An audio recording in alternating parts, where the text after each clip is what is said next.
tout cas, bienvenue à toutes et à tous. On se réjouit d'être ensemble et on va, sans plus tarder, ouvrir la Bible, la parole du Seigneur, qui est la source de notre foi, la source de notre vie. On va ouvrir dans le Deutéronome au chapitre 18. Deutéronome 18 au verset 15.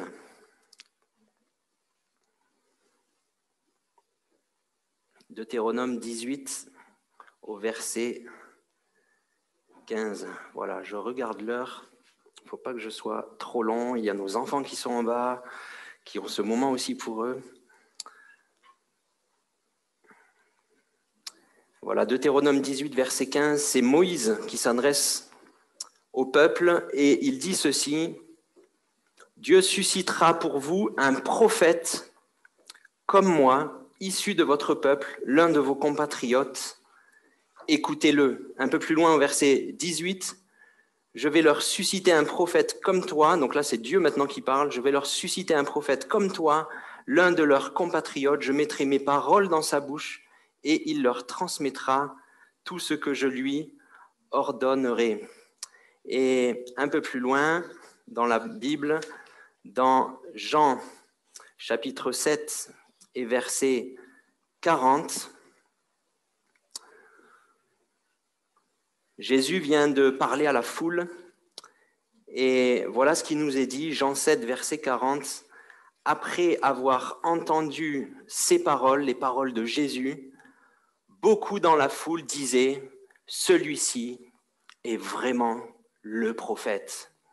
Celui-ci est vraiment le prophète. » Et depuis la dernière fois, nous commençons ensemble une série sur les différents noms de Jésus. Et un des noms de Jésus, c'est le prophète. C'est le messager. C'est le porte-parole du Père, le porte-parole de Dieu. Et Jésus, même s'il y a eu dans la Bible, et on va lire un récit d'un prophète, il y a eu dans l'Ancien Testament plusieurs prophètes qui ont parlé au nom de Dieu, qui ont été remplis du Saint-Esprit, qui portaient le message de Dieu pour le peuple, ou même parfois pour les nations païennes qui n'appartenaient pas au peuple d'Israël. Nous savons que Jésus est le prophète par excellence. Il est le Fils, l'envoyé de Dieu, celui qui est lui-même la parole faite chair.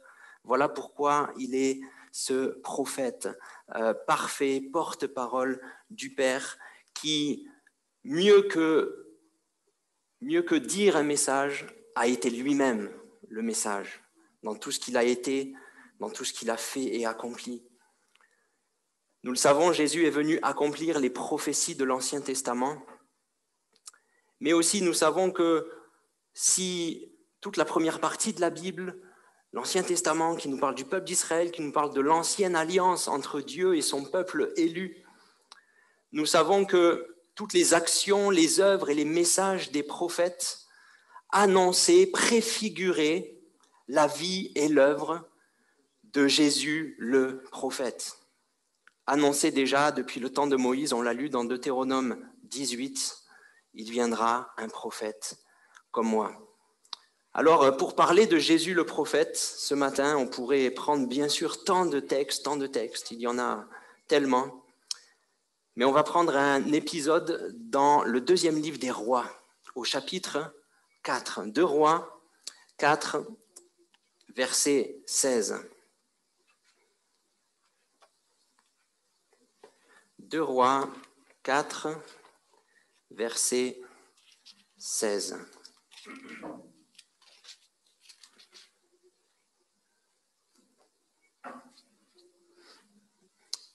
« 2 Rois 4, verset 16. » Donc il s'agit du prophète Élisée qui est dans la ville de Sunem, en contact avec cette Sunamite qui avait mis à disposition du prophète dans sa maison une petite chambre haute, une petite chambre à l'étage quand le prophète était de passage dans cette ville. Alors Élisée lui dit à cette femme, verset 16, « L'an prochain, à la même époque, tu tiendras un fils dans tes bras. » Elle s'écria alors, « Que mon Seigneur, homme de Dieu, ne me donne pas de faux espoirs, moi qui suis ta servante. » Cependant, cette femme devint enceinte et l'année suivante, à la même époque, elle donna naissance à un fils, exactement comme Élisée le lui avait prédit. L'enfant grandit. Un jour qu'il était allé rejoindre son père auprès des moissonneurs, il cria soudain à son père « Oh, ma tête, que j'ai mal à la tête !» Le père ordonna à son serviteur « Emporte-le vite chez sa mère. » Le serviteur l'emporta et l'emmena à sa mère qui le prit sur ses genoux. Il y resta jusqu'à midi, puis il mourut. Elle monta dans la chambre du prophète, le coucha sur le lit de l'homme de Dieu, referma la porte sur lui et sortit. Puis elle appela son mari et lui dit « Donne-moi, je te prie, l'un des jeunes serviteurs et une ânesse. Je vais vite aller chez l'homme de Dieu et je reviens aussitôt. » « Pourquoi veux-tu aller chez lui aujourd'hui » lui demanda-t-il. « Ce n'est ni la nouvelle lune, ni un jour de sabbat. » Elle lui répondit « Tout va bien. » Un peu plus loin, verset 27, elle poursuivit jusqu'à l'homme de Dieu sur la montagne, elle se jeta à ses pieds. Géasi, le serviteur d'Élisée, s'approcha pour l'écarter, mais Élisée lui dit « Laisse-la faire, elle est profondément affligée. » Mais l'Éternel ne me l'a pas fait savoir, il ne m'a pas révélé la cause. Alors la femme s'écria « Est-ce que j'ai demandé un fils à mon Seigneur ?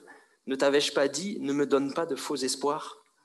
Élisée ordonna à Géasi « Mets ta ceinture, prends mon bâton en main et va. Si tu rencontres quelqu'un en chemin, ne perds pas de temps à le saluer. Si quelqu'un te salue, ne t'arrête pas pour lui répondre.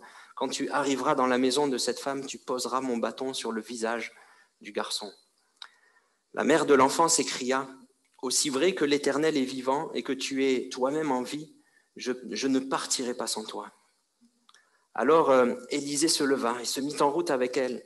Géasi les avait devancés et il avait posé le bâton sur le visage du petit garçon, mais rien ne s'était passé. Pas un son, pas une réaction. Il revint donc sur ses pas à la rencontre d'Élisée et lui annonça que l'enfant n'était pas revenu à lui. Quand Élisée arriva à la maison, le petit garçon était mort, étendu sur le lit. Élisée entra, ferma la porte sur eux deux et pria l'Éternel. Il monta sur le lit et se plaça sur l'enfant. Il appliqua sa bouche sur sa bouche, ses yeux sur ses yeux, ses mains sur ses mains. Comme il restait ainsi étendu sur lui, le corps de l'enfant commença à se réchauffer. Le prophète se releva, marcha de long en large dans la chambre, puis s'étendit de nouveau sur l'enfant. Soudain, le petit garçon éternua 7 fois et rouvrit les yeux.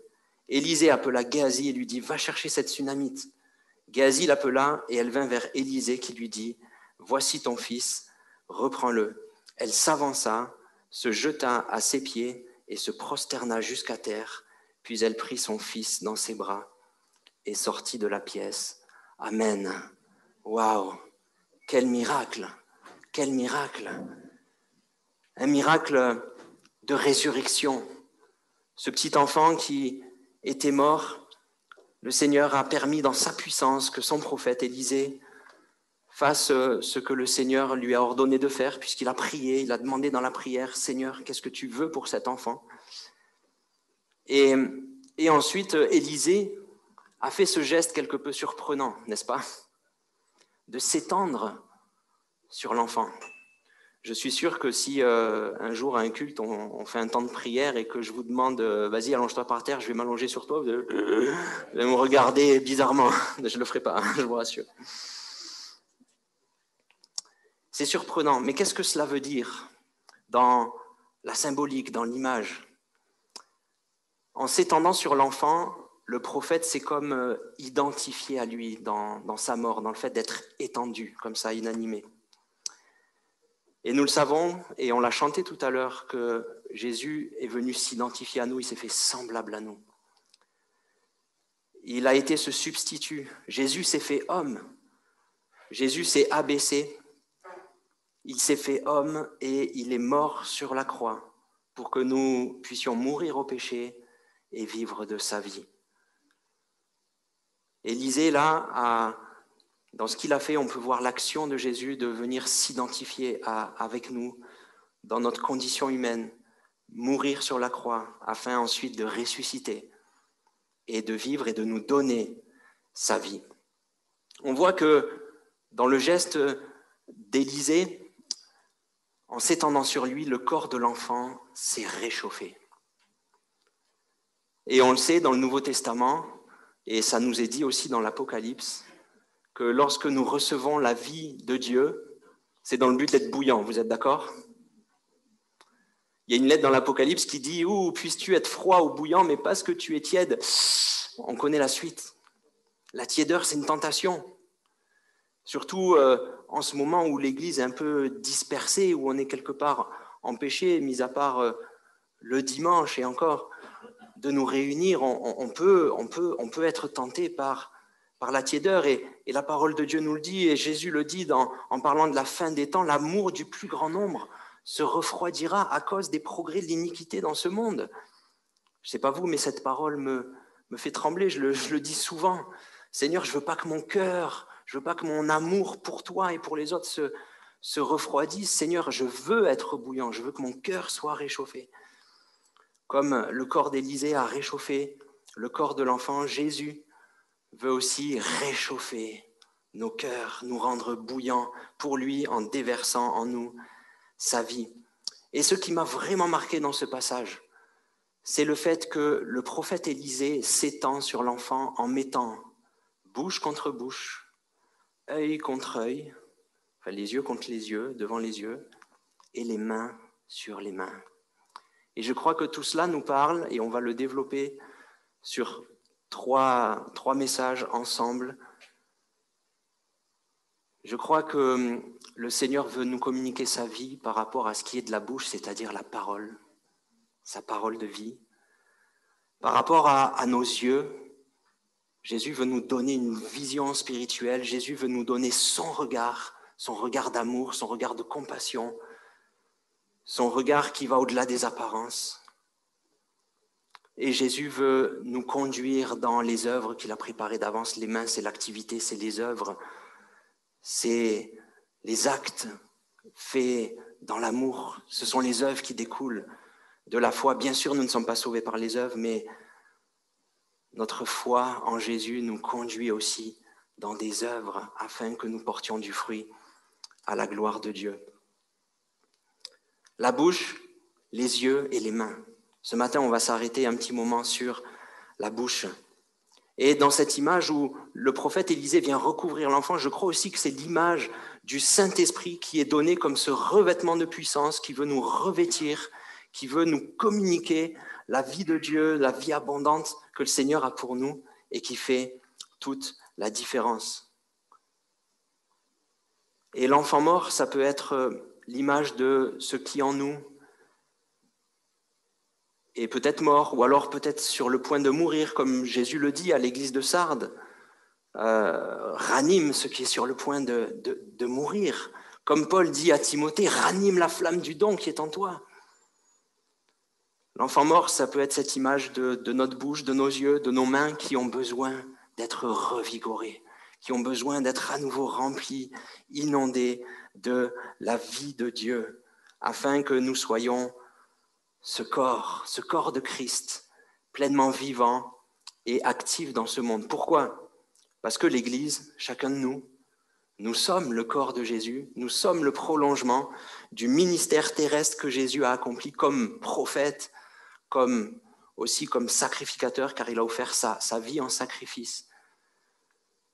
Et l'Église est le prolongement prophétique du ministère de Jésus, portant devant tous les hommes le message d'amour, le message de salut, le message de vérité. Et qu'est-ce qui est arrivé à cet enfant ? L'enfant, avant de mourir, qu'est-ce qu'il a eu ? Il a eu mal à la tête. Il a eu mal à la tête. On ne sait pas de quoi exactement. Mais je crois que dans la tête, dans notre tête, dans nos pensées, il se passe des choses, il peut y avoir aussi des attaques, et nous le savons, l'ennemi de nos âmes nous assaille à coups de mensonges, à coups d'accusations. Bien sûr, devant ces traits enflammés de l'ennemi, nous sommes censés brandir le bouclier de la foi pour nous protéger. Mais parfois, ces flèches atteignent notre tête, où l'ennemi de nos âmes nous dit « mais tu n'es pas capable d'être le porte-parole, le prophète du Seigneur. Tu n'es pas capable d'être son témoin.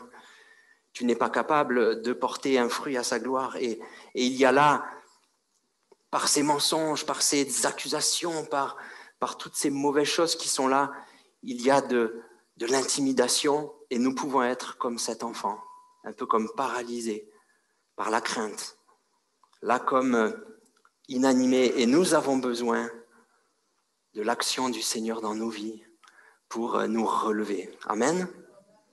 Alors, la bouche. La bouche, bien sûr, ça nous parle de la parole, du fait de porter la parole et de la transmettre. Et bien sûr, nous avons l'exemple de Jésus qui est l'exemple parfait, on le disait avant. Luc 8, verset 1, nous dit que Jésus parcourait les villages, les villes, annonçant et prêchant la bonne nouvelle du royaume de Dieu. On voit que Jésus parlait aux foules et il parlait avec autorité, non pas comme les scribes qui étaient là dans leur religiosité, qui n'apportaient rien au peuple.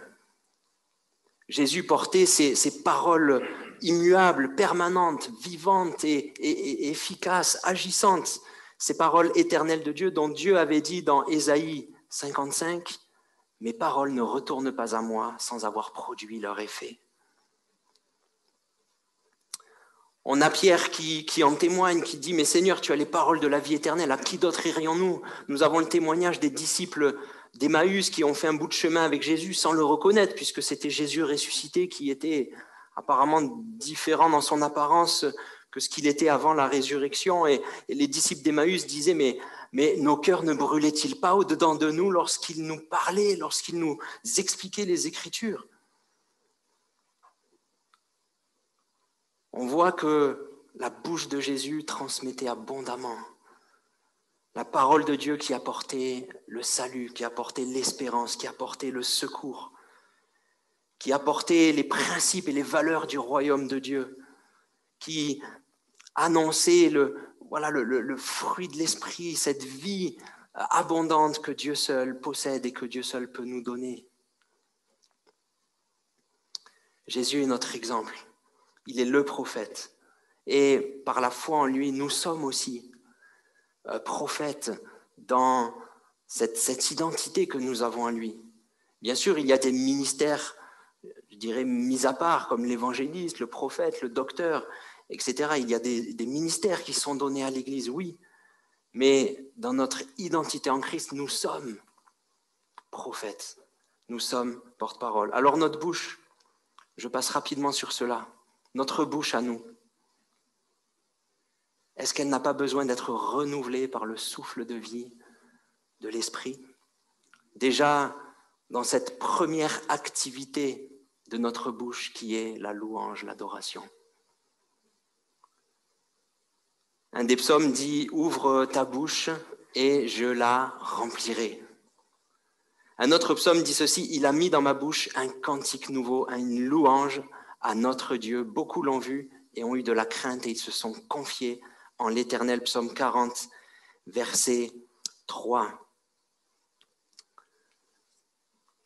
Où en est notre vie de louange et d'adoration?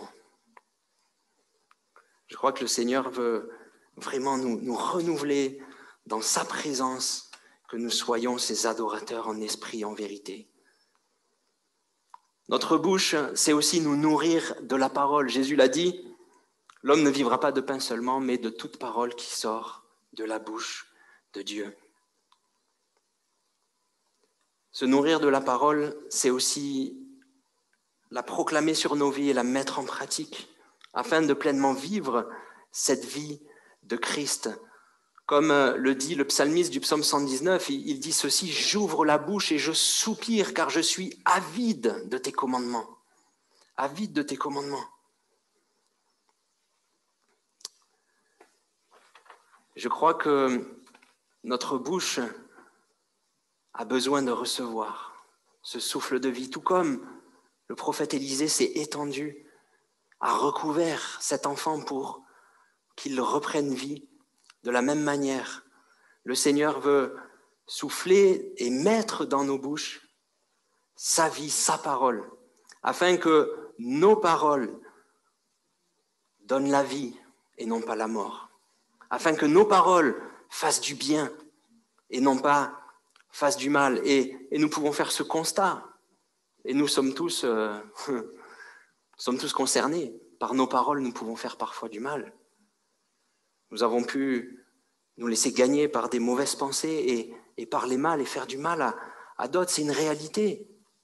C'est une réalité. Et l'apôtre Jacques dira, mais par la même bouche, vous bénissez le Seigneur et vous maudissez les hommes faits à l'image de Dieu. Non, il ne doit pas en être ainsi. Il ne peut pas sortir de la même source la bénédiction et la malédiction, de la même source l'eau douce et l'eau amère. Non. Un proverbe dit ceci, celui qui parle beaucoup ne manque pas de péché, mais celui qui retient ses lèvres est un homme prudent et sage. Et nous le savons, nous pouvons, et ça c'est le constat que nous faisons, nous pouvons parfois faire du mal avec nos paroles. Et ce que le Seigneur veut, comme il l'a fait avec le prophète Ésaïe, c'est purifier, sanctifier notre bouche. Le prophète Ésaïe a eu cette révélation de la gloire de Dieu et un ange est venu, il a pris une braise de l'autel de l'Éternel, il est venu l'appliquer sur ses lèvres et il a dit, voilà, tes lèvres sont purifiées. Qui enverrai-je ? Et Ésaïe répond, me voici. La braise, elle a été prise de l'autel. L'autel, c'est le sacrifice, premièrement le sacrifice de Jésus. Et Jésus a payé le prix afin que son sang nous purifie, afin que nos vies lui soient consacrées. L'autel, ça nous parle aussi de nous-mêmes nous offrir, comme Jésus l'a fait le premier. Et dans cette perspective que notre bouche soit sanctifiée, et sanctifiée, ça ne veut pas dire que purifier, sanctifier, ça veut dire mise à part pour le Seigneur. Je crois qu'il y a un appel que le Seigneur lance à nos bouches. Comme Jésus l'a dit à ses disciples, je vous ai choisis, je vous ai établis et je vous ai envoyés pour être mes témoins. Et il y a ce passage dans Jérémie, on voit l'appel de Jérémie qui est extraordinaire. Jérémie 1, verset 4, « La parole de l'Éternel m'a été adressée. Avant de te former dans le ventre de ta mère, je te connaissais. Et avant que tu naisses, je t'avais consacré, je t'avais désigné prophète pour les nations. J'ai répondu, ah Seigneur éternel, je ne sais pas parler, car je suis trop jeune, ou d'autres versions disent un enfant ou un adolescent. Apparemment, il était jeune quand il a été appelé. L'Éternel m'a dit, ne prétends pas que tu es trop jeune, car tu iras trouver tous ceux vers qui je t'enverrai, et tu diras tout ce que je t'ordonnerai. N'aie pas peur d'eux, car je suis moi-même avec toi pour te délivrer, déclare l'Éternel. Puis l'Éternel a tendu la main et a touché ma bouche avant d'ajouter, j'ai mis mes paroles dans ta bouche. Frères et sœurs, le Seigneur veut mettre ses paroles dans nos bouches. Amen. Afin que nous soyons ses porte-paroles de la bonne nouvelle de Jésus-Christ, de ces paroles qui apportent la consolation, de ces paroles qui apportent l'espoir, de ces paroles qui apportent aussi bien sûr la vérité, car devant la vérité de l'Évangile, nous sommes aussi appelés à nous repentir. Ézéchiel a été appelé comme une sentinelle. Une sentinelle. Mon frère, ma sœur, Dieu veut se servir de chacun de nous comme ses porte-paroles. Il veut mettre dans ta bouche, dans ma bouche, ses paroles, afin que tu propages sa vie, son amour, sa grâce et son salut autour de toi. Il veut et il est capable de se servir de chacun de nous. Une fois, il a même utilisé un âne. Il a même utilisé un âne. Alors, s'il a utilisé un âne, il peut se servir de nous, non ?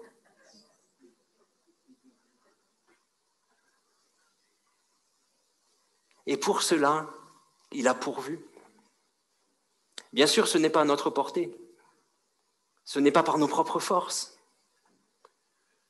Mais tout comme le prophète Élisée a recouvert cet enfant pour qu'il prenne vie, en mettant sa bouche sur la bouche de l'enfant, de la même manière, le Saint-Esprit nous est donné.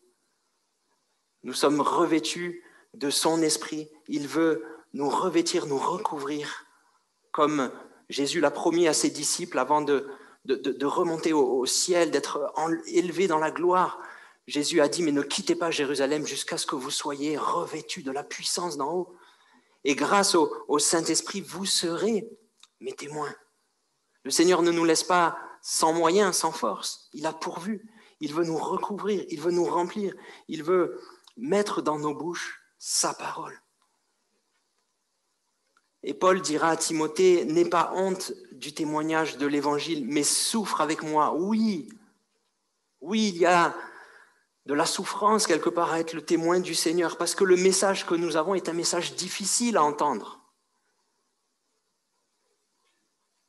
Bien sûr, partager l'Évangile, cela implique une grande joie, mais également une souffrance. Pourquoi ? Parce qu'on a l'image de l'apôtre Jean dans l'Apocalypse où il est demandé de manger le livre. Il est demandé de manger la parole dans sa bouche. Il dit, la parole a été douce à mon palais, mais amère dans mes entrailles. Pourquoi ? Parce que le message de l'Évangile annonce le salut pour ceux qui croient, mais il annonce aussi le jugement, la condamnation éternelle pour ceux qui refusent de croire. Et il y a une part de souffrance. Le message que nous portons est difficile à porter. Je me souviens, moi-même, avec un collègue de travail, j'essayais de lui témoigner tant bien que mal. Je ne suis pas tellement doué, Seigneur, aide-moi. Et puis avec un collègue de travail, je lui exposais tout simplement l'Évangile en disant, voilà, on est tous pécheurs, on est tous perdus et Jésus est venu pour nous sauver. Il a porté nos péchés sur la croix afin que si on croit en lui, on ait la vie pour échapper à l'enfer. Et il me dit à la fin, ce que tu es en train de me dire, c'est que si je ne crois pas à ton Jésus, j'irai en enfer ? Oui. Oui. Et on voyait qu'il était bousculé. C'est un message difficile à porter, mais c'est le message qui donne la vie. Amen. Voilà pourquoi nous avons besoin d'être ce corps qui est relevé par la vie du Seigneur, réchauffé, et que nos bouches soient remplies des paroles du Seigneur. Le Seigneur nous confie le ministère de la réconciliation. Le Seigneur fait de nous ses ambassadeurs. Et la parole dans nos bouches contribue aussi à ce que nous puissions vaincre l'ennemi de nos âmes. Dans l'Apocalypse, au chapitre 12, au verset 11, il est dit qu'ils ont vaincu, ils l'ont vaincu, le serpent ancien, le diable, ils l'ont vaincu grâce au sang de l'agneau et grâce à la parole de leur témoignage. Apocalypse 12, verset 11. Ils l'ont vaincu grâce au sang de l'agneau et grâce à la parole de leur témoignage. Et ils n'ont pas aimé leur vie au point de craindre la mort. Et quand nous pensons à nos frères et sœurs persécutés dans le monde, qui sont menacés de mort s'ils témoignent de Jésus, ils n'ont pas aimé leur vie au point de craindre la mort. Et Jésus le dira, ne craignez pas ceux qui peuvent faire mourir le corps seulement, mais craignez plutôt celui qui peut faire périr le corps et l'âme dans la géhenne, dans la perdition.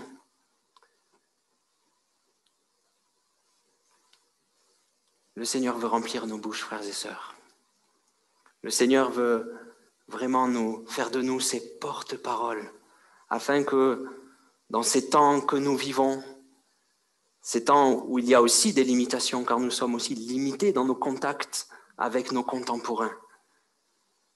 Voilà pourquoi nous voyons que dans cette pandémie, et surtout dans la gestion de cette pandémie, il y a aussi l'esprit de l'Antichrist qui veut, comme enfermer son Église, restreindre l'Église de Dieu, de porter le message, où toutes sortes de limitations, toutes sortes d'interdictions sont là.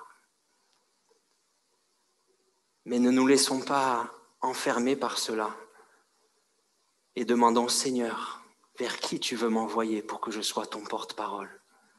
Seigneur, conduis-moi dans mon témoignage, conduis-moi dans mes contacts, conduis-moi vers les personnes où le cœur est préparé comme de la bonne terre, afin que je puisse partager ta semence, afin que je puisse partager la vie abondante que toi seul, Seigneur, tu peux donner. Alors que nos bouches, frères et sœurs, que nos bouches soient remplies des paroles du Seigneur, que nos bouches communiquent une grâce, que nos bouches encouragent, édifient. Amen. C'est notre responsabilité, c'est notre appel. Tout comme Jérémie a été appelé, tout comme les disciples, les 12 ont été appelés, nous sommes toutes et tous appelés à être ces porte-paroles du Seigneur. Et l'apôtre Paul donne cet encouragement dans la lettre aux Éphésiens au chapitre 4, verset 29, qu'il ne sorte de votre bouche seulement des bonnes paroles et en fonction des besoins servent à l'édification et transmettent une grâce à ceux qui les entendent. Amen.